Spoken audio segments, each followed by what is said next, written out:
Today we're going to go over an exercise that if you've mastered all the different variations of the plank, you can move on to progress and advance your core training, to really challenge that stability in the core.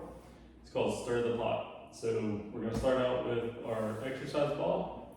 We're going to come up onto the ball in a regular plank position, but our feet are going to be a little bit wide. So your feet, the wider they go, the more stability you're going to have and the less of a challenge it's going to be for the core.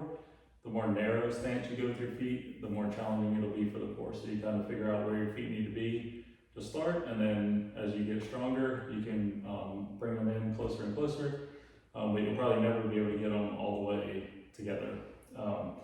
So we got our ball, we're going to come down on the elbows just like we do with the plank. Our elbows right underneath the shoulder. We have 90 degrees at the elbow, 90 degrees at the armpit. We're pulling belly button and spine so the core locks in at the waistband and our glutes are nice and engaged. So elbows right under the shoulders, we're raising up into that plank position, hands are separate. We're really pushing down into the ball, core is locked in, so we're pulling the belly button and spine stays neutral, and we're just making circles.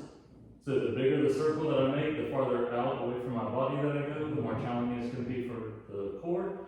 You want to make sure that you don't go so far out that you feel the lower back. It should stay all in the core, right at your waistband, and you're just alternating, going one direction with your circle, and then coming back the other direction with your circle.